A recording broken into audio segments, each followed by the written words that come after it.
The 30 Years' War, the ultimate bloody finale to the ongoing conflict between Catholicism and Protestantism.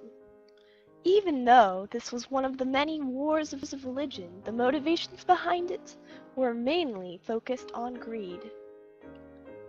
The 30 Years' War lasted from 1618 to 1648, which is why it was creatively named the 30 Years' War.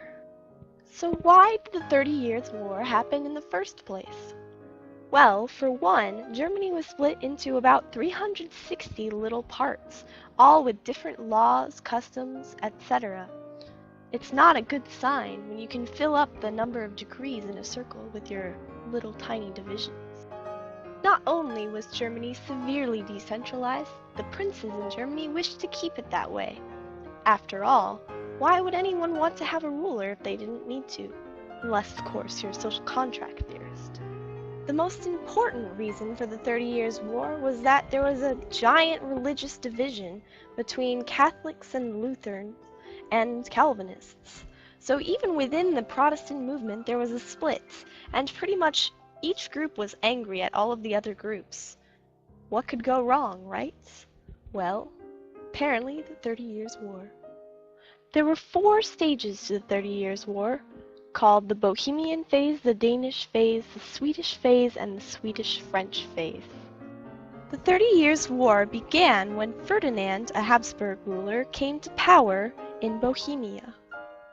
Immediately, Ferdinand gets rid of the Protestant freedoms, which kind of ticked the Protestants off, especially since their good friend Emperor Rudolf II had just placed them. In response, they decided to throw 3 of Ferdinand's regents out of a window or defenestrate them, thus marking the defenestration of Prague. But Ferdinand is not done yet, oh no. Next he becomes Holy Roman Emperor, adding a nice Roman numeral, the second, to his name, at which Bohemians decide they don't care and place Frederick V on the throne. With the help of Spain, Maximilian of Bavaria, and John George I, Ferdinand defeated Frederick at the Battle of White Mountain in 1620. In doing so, he successfully re-Catholicized Bohemia and destroyed the Palatinate. During the second phase of the war, the Danish phase, Christian IV decides to take the role of new leader of the Protestants. Backed by the English, French, and Dutch, Christian went into Germany, but then got destroyed by Maximilian and had to retreat. Wary of Maximilian, Ferdinand now turned to Albrecht von Wallenstein, who attacked Denmark and destroyed Protestantism there, allowing for Ferdinand to issue the Edict of Restitution, making Calvinism illegal and forcing Lutherans to give all of their land back. For the third phase of the war, Gustavus Adolphus II took the helm.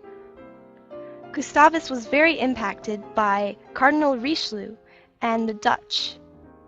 With their help, he managed to defeat Ferdinand at the turning point battle Breitenfeld, which was a big victory for the Protestants.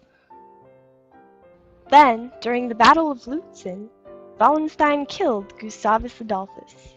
Then, in 1634, wary of Wallenstein's loyalty, Ferdinand kills him. I mean, come on, he was literally going and asking the Protestants if they had any better offers. Finally, the third phase ended with the Peace of Prague, which was a compromise within the German states. However, France, Netherlands, and Sweden did not agree to the terms of the Peace of Prague, which led to the fourth phase of the war. The fourth phase basically consisted of France, Sweden, Spain, and actually pretty much everyone else turning into giant vultures and ransacking Germany. The fourth phase of the war ended up reducing the German population by about 33.33%. The war finally ended with the Treaty of Westphalia. The Treaty of Westphalia went back to the terms of the Peace of Augsburg, except that now Calvinism was added into the mix. In spite of the Treaty of Westphalia, France and Spain continued to fight until 1659, and France in that conflict ended up rising over Spain. So other than the fact that we have to take an AP test, why should we care about the 30 Years' War? I mean, it kind of seems like they just added Calvinism after 30 years of fighting, right? Wrong. The 30 Years' War was more than that. It was a rearranging of power of borders. It ended the wars of religion. It gave Protestantism a permanent place in Europe. And, most importantly, it gave us a good reason to use the word defenestration.